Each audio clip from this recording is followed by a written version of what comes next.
हाय। आज मैं आपको बोरर के एक टाइप के बारे में बताना चाहूँगा। जैसे आप मैं आज आपको डॉगवुड बोरर के बारे में बताना चाहूँगा। Dogwood and apple bark borer. तो एक्चुअली हमने कई बार देखा है कि जो ये रूट स्टॉक होता है, ये रूट स्टॉक में ही ज़्यादातर होता है। रूट स्टॉक का जैसे ये ग्राफ्टिंग यूनियन होता है, इसके नीचे वाले हिस्से में, इसके कॉलर पे एक सड़न जैसी दिखती है। कई बार लाल जैसा पानी निकल रहा होता है, सड़न जैसा। तो कई सोचते हैं कि ये कुछ सड़न हो सकती है, मे बी वो तो अलग एक इशू है। पर कई बार ऐसा होता है कि उस सड़न को आप धीरे से अगर खुरचेंगे तो उसके नीचे आपको वाइट वाइट कीड़े मिलेंगे, जो डॉगवुड बोरर होता है। वैसे तो बायोलॉजिकल इनको डिफरेंट भी 2-3 स्टेन में किया जाता है परिभाषित, जैसे dogwood borer and apple bark borer and एक इनका अलग ये भी आता है। तो लेकिन मेन जो इसको पूरी दुनिया में जिस नाम से जाना जाता है वो डॉगवुड बोरर के नाम से होता है। ये एक्चुअली करता क्या है, ये रूट बोरर की तरह दूसरा लंबा नहीं होता है, वो काफ़ी लंबा भी होता है। और वो जो है मेन लकड़ी को खाता है, बुरादा निकालता है, स्टेम को खाता है। वो राउंड हेड बोरर और फ्लैट हेड बोरर आदि दूसरे नामों से जाना जाता है। तो उसकी हम यहाँ पे बात नहीं करेंगे। हम आज इसी के बारे में बात करेंगे। ये ओनली छाल को खाता है, ये रिंग बोरर भी नहीं है, ये ओनली अलग बोरर होता है जो कि डॉगवुड बोरर के नाम से जाना जाता है। एंड इसको एप्पल बार्क बोरर भी बोल सकते हैं क्योंकि ये बार्क को खाता है। चमड़ी को काटने वाला बोरर बोल सकते हैं। तो इसका जो साइज़ है वो भी एवरेजन आधा इंच के आसपास ही रहता है। मे बी समथिंग कहीं थोड़ा सा बड़ा हो भी जाए, लेकिन एवरेज जो इसका है वो इतना ही है, सिर्फ ओनली आधे इंच का वाइट वाइट कीड़ा होता है। तो ये जो ग्राफ्टिंग यूनियन है, इसके नीचे वाले हिस्से को ये खाता है। इसका जो कैरियर होता है, आने का सिम्टम क्या होता है, इसका जो सिम्टम मैं आपको बाद में बताना चाहूँगा। और जो इसके सॉल्यूशन है, इससे कैसे बचा जाए, और इसके सॉलिड बचने के उपाय है, जो केमिकल है ऑर्गेनिकली है, वो भी मैं आपको बताने का प्रयास करूँगा। और इससे किस तरह से जड़ से निजात पाई जाए वो भी मैं आपको बताने का प्रयास करूँगा। तो जैसे ये ग्राफ्टिंग यूनियन होता है इसका, इससे नीचे वाले हिस्से को ही ओनली, ऊपर साइन वुड को नहीं खाएगा, इसको ओनली रूट स्टॉक को ही खाएगा ये।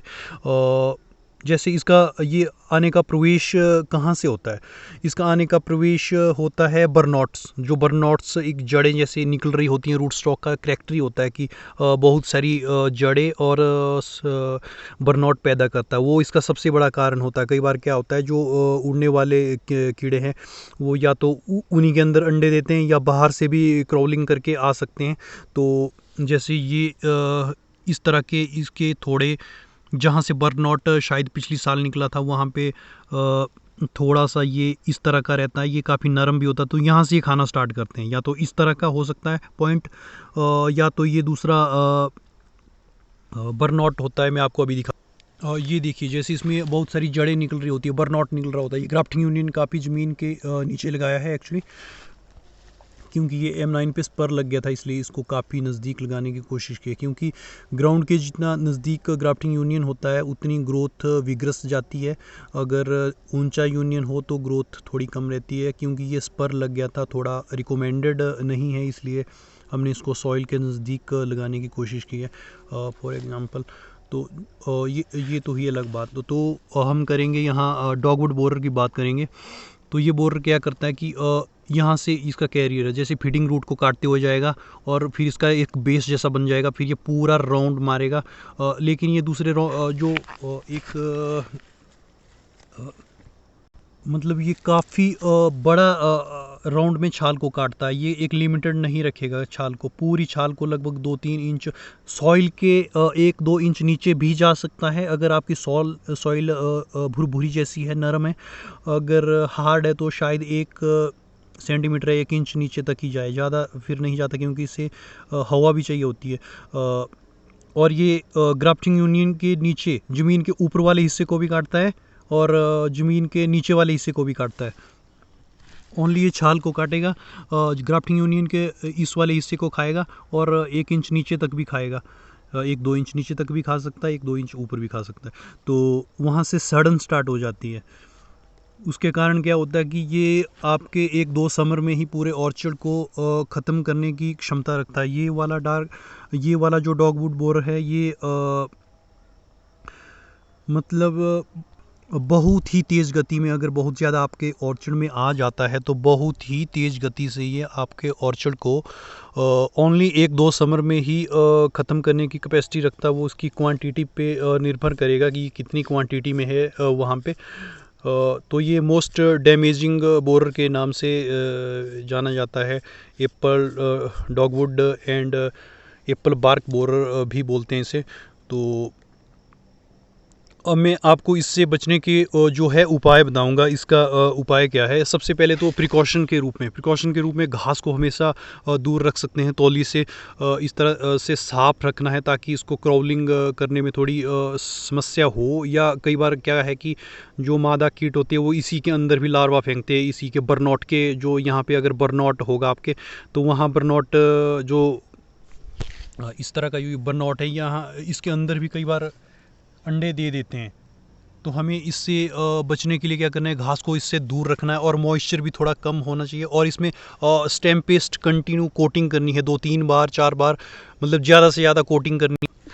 इससे नीचे वाले हिस्से को प्रिकॉशन के लिए ये है, घास नहीं होने देना। और बहुत ही अच्छे और लेटेक्स पेंट भी जो ग्लोबली इंटरनेशनली इसके लिए रिकमेंड किया जाता है वो भी बार बार ज़्यादा बार करने की सलाह दी जाती है।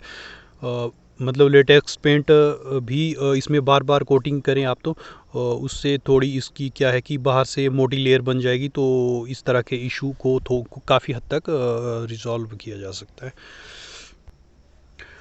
और एक इसका प्रिकॉशन थोड़ा ये भी है कि आप थोड़े बर्नॉट वाले रूट स्टॉक कम लगाएं, जिनमें बर्नॉट कम से कम निकलता है या नहीं निकलता है। तो जिनमें वैसे जो मार्क या मार्लिंग मर्टिन जो भी ये सीरीज़ है रूट स्टॉक की 9, 26, 11, 11, तो इनके ऊपर तो काफ़ी हद तक बहुत ज़्यादा देखने को पाया गया है बर्नॉट। तो मैक्सिमम रूट स्टॉक में बर्नॉट होता ही है। तो इसके लिए सबसे बेस्ट तो ये है, अगर कि अत्यधिक मात्रा में है आपके ऑर्गेनिकली केमिकली कंट्रोल नहीं हो रहा है तो उसके लिए तो एक ही है ऑप्शन है कि सीडलिंग रूट स्टॉक को लगाया जाए।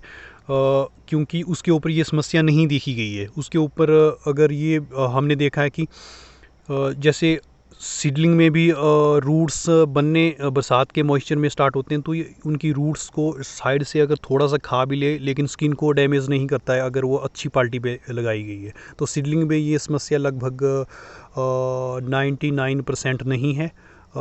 मतलब सीडलिंग 99% सेफ़ है अगर आपकी सीडलिंग अच्छे जो जड़ुए पे ग्राफ्टेड की गई है। तो इससे बचने का एक जो उपाय है वो ये है कि केमिकली मैं आपको नंबर 1 केमिकली जो है क्लोरोपाइरीफॉस जो आता है कीटनाशक है। और ये दीमक के लिए स्पेशली रिकमेंड किया जाता है। एक्चुअली बनाया ही गया था किसी ज़माने में दीमक के लिए। और एग्रीकल्चर और में काफ़ी इस्तेमाल हुआ, पसंद किया गया। तो इसलिए एग्रीकल्चर में भी फिर इसका इस्तेमाल हुआ और दीमक के लिए यूज़ किया जाता है।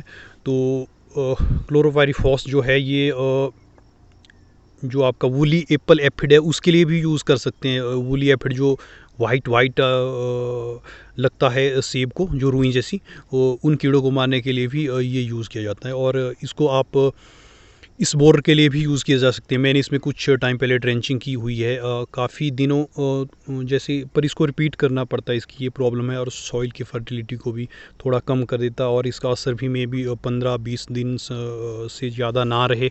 तो ये बार बार करने वाला थोड़ा प्रोसेस है। तो नंबर 1 पे मैंने आपको ये बताया। जैसे आपका अगर तुरंत लगा हुआ है तो आप या तो उस टाइम किसी भी इंसेक्टिसाइड को इसमें डाल दो, कुछ तो असर हो ही जाएगा।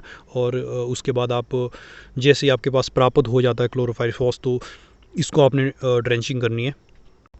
एवन कुछ कंट्रीज़ में तो एप्पल में क्लोरोपाइरीफॉस को ओनली साल का एक ही बार डालने की जो रिकमेंडेशन होती है। क्योंकि सॉइल एंड हेल्थ का भी कुछ जगह ध्यान रखा जाता है। तो इस तरह से तो मैं अब दूसरा आपको उपाय बताना चाहूँगा।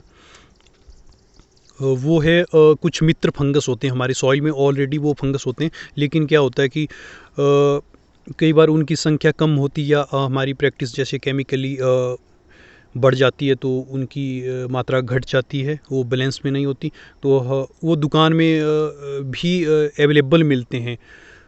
तो हम उन मित्र फंगस को जब अपने यहाँ पे जैसे तौलिए में ड्रेंचिंग करेंगे तो वो क्या करेंगे कि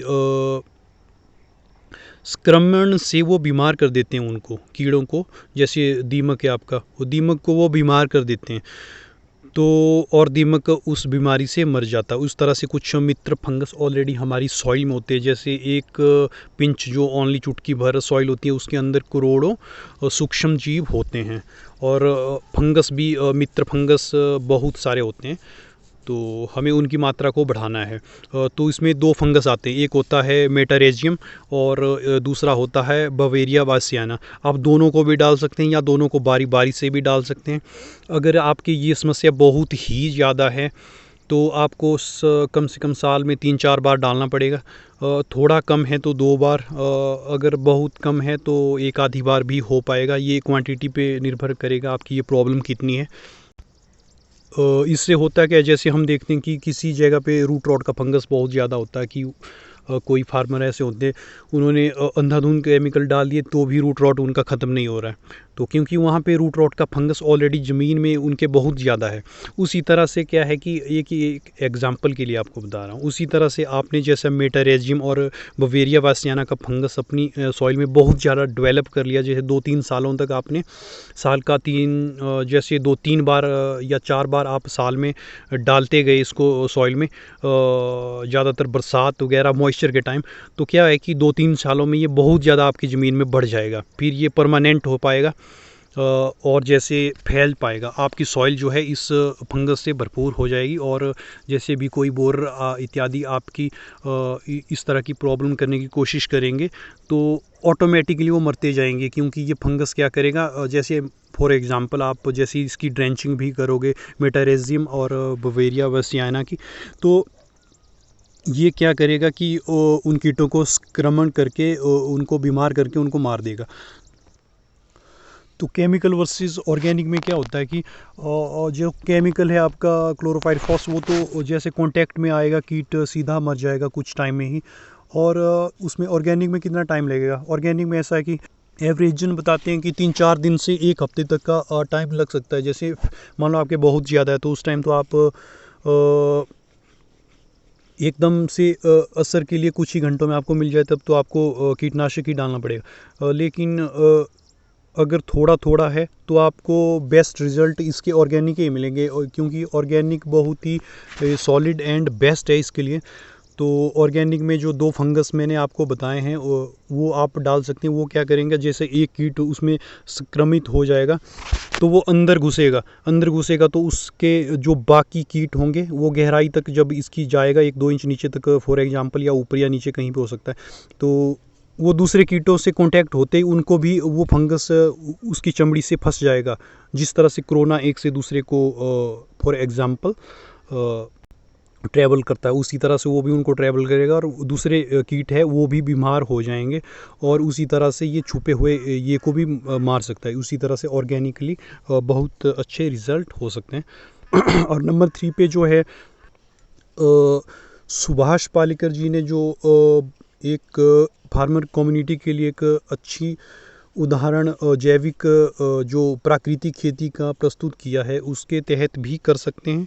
तो उसके लिए मैं उसके लिए वो तंबाकू इत्यादि और रेड मिर्च पाउडर इत्यादि का एक घोल बनाया जाता है स्पेशली। वो किस तरह से बनाना है उसके लिए मैं इन फ्यूचर डेफिनेटली कुछ अलग वीडियोस प्रस्तुत करूँगा कि किस तरह से बनाना है।